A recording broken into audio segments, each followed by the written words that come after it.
Jaime refused to sign the BICAM report, and she sent a warning to Executive Secretary Bersamin for her brother not to sign a flawed budget.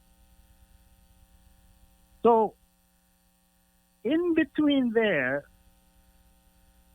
a week, 2 weeks later, Bongbong signed the General Appropriations Act. Now, this is the timeline. But you see, between the time that Jaime Marcos warned Executive Secretary Bersamin, who should have exercised due diligence after receiving that warning from Jaime Marcos, he should have exercised due diligence to find out what went wrong before making the president sign it into law. He did not. And that's why he's liable. He cannot escape liability for that. He was negligent. So there were 2 weeks that happened in between, okay? And, the office of the president had sufficient time to exercise its due diligence and investigate. Ano ba talaga nangyari?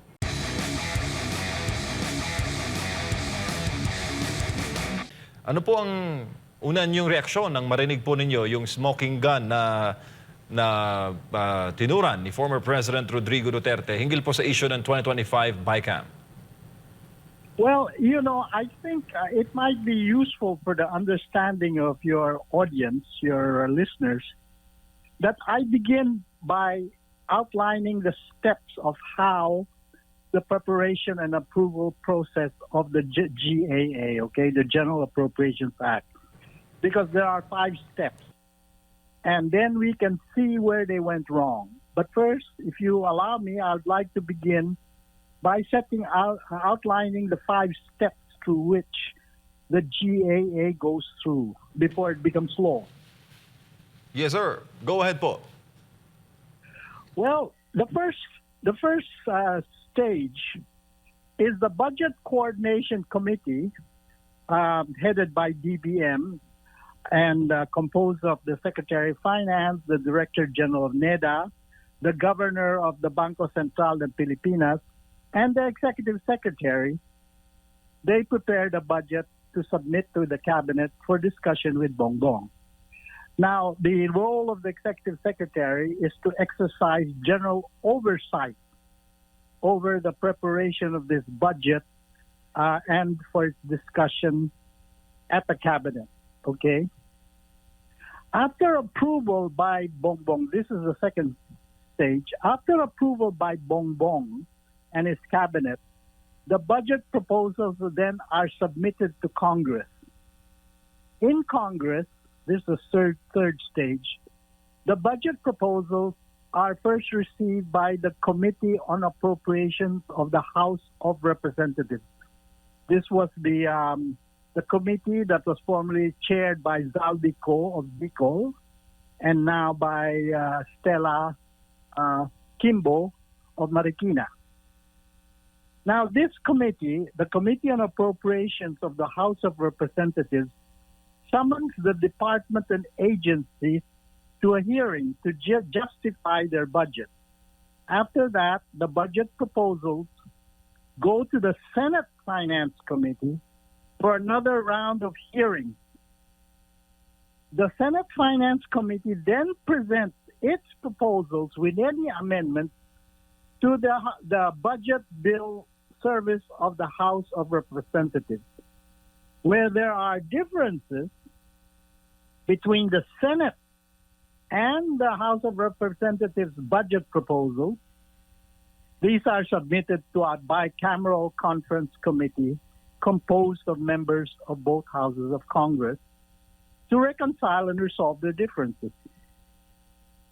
Now, the fourth stage is that the enrolled bill of the bicameral committee, known as the BICAM, then goes to Bongbong, who has the power to veto line items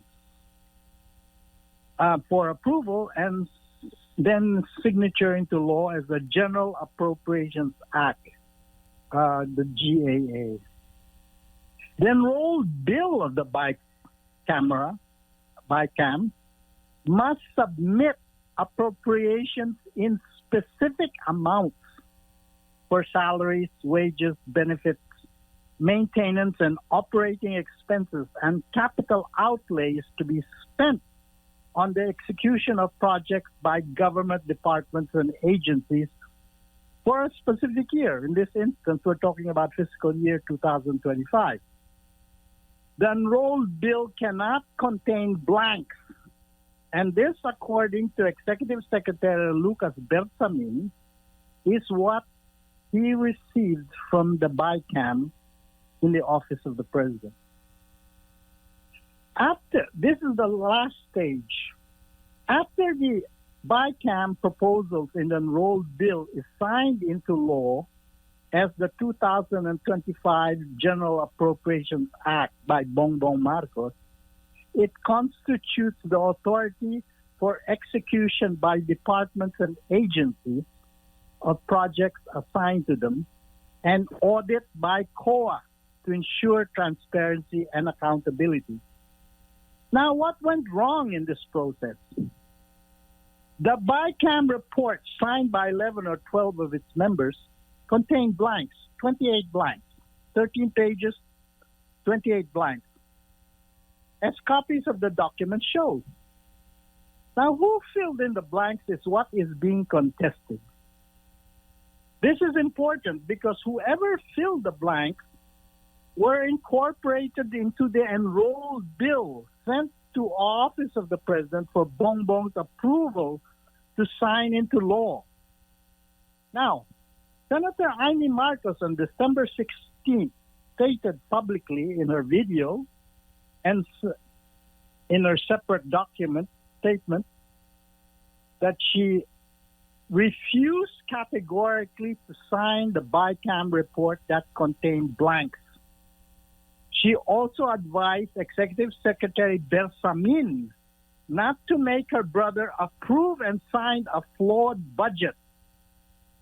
Based on Amy's warning, that by itself was a red flag for the office of the president to investigate how the BICAM enrolled bill emerged with the blanks of the bicameral report filled after said BICAM report was signed containing the blanks. It was the duty of the office of the president to conduct due diligence before recommending the enrolled bill be signed by Bongbong into law. That was what Amy meant by warning Bersamin not to lead her brother into harm. It was the duty of Bersamin as executive secretary to protect the president because whoever filled in the blanks is liable for an act of forgery or falsification of public documents. Yes, sir. The enrolled bill being a falsified document, despite having been signed by Bongbong into law as the 2025 General Appropriations Act, is null and void ab initio. Being void from the start, the government has no authority to draw on funds for projects specified therein. That Bersamin did not conduct due diligence after receiving a warning from Senator Amy Marcos makes Bersamin liable for making Bongbong sign a fake document into law. It was clearly an act of negligence or deliberate attempt to railroad a General Appropriations Act for which Bersamin must be held responsible and accountable. Now, the question is, who filled in the blanks? There were 28 blanks in that 13 pages. Mm-hmm. Now, I think that, I suspect that Martin Romualdez knows. And my own suspicion is that it had to be someone who would benefit most from the insertions, the budget insertions in there. Now, some people are asking whether Zaldico was fired as chairman of the House Appropriations Committee because he was the one who inserted it.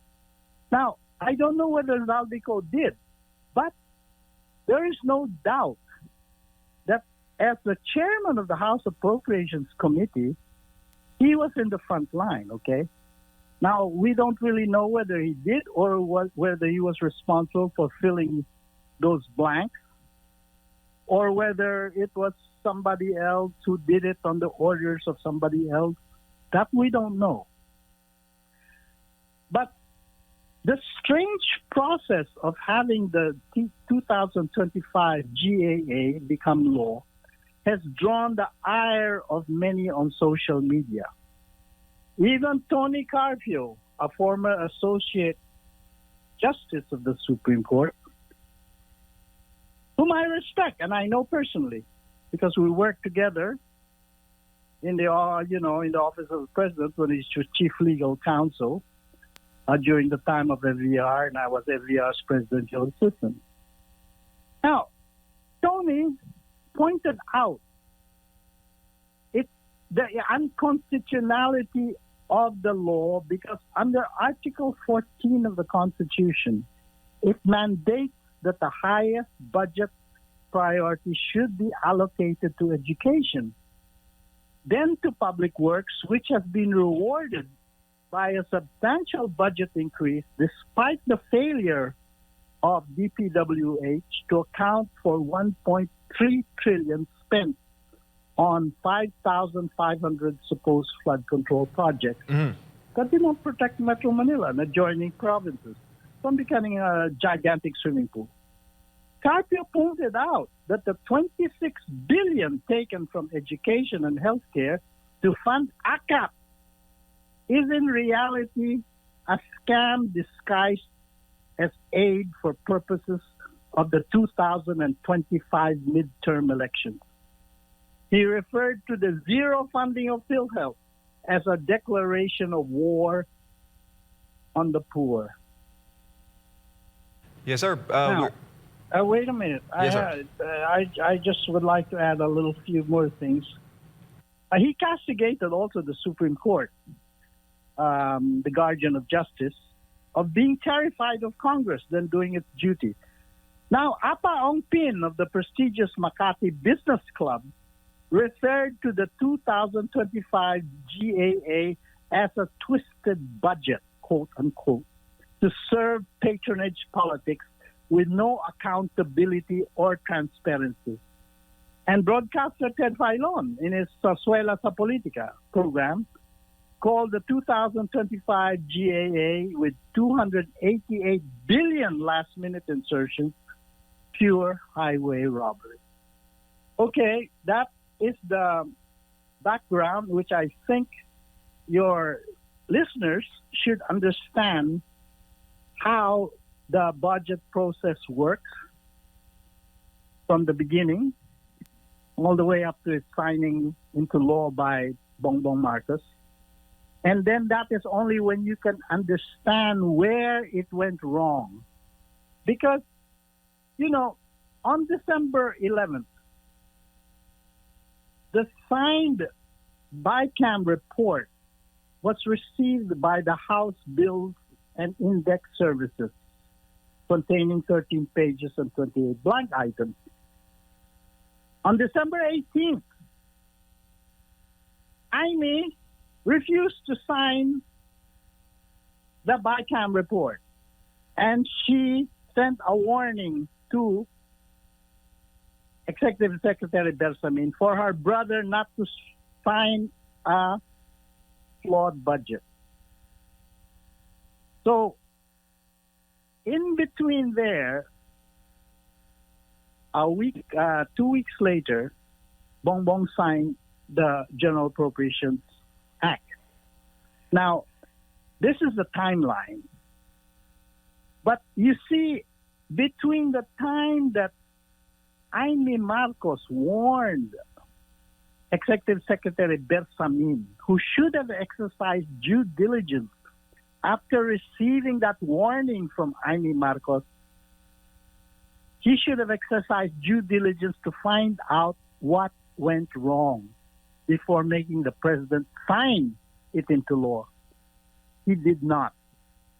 And that's why he's liable. He cannot escape liability for that. He was negligent.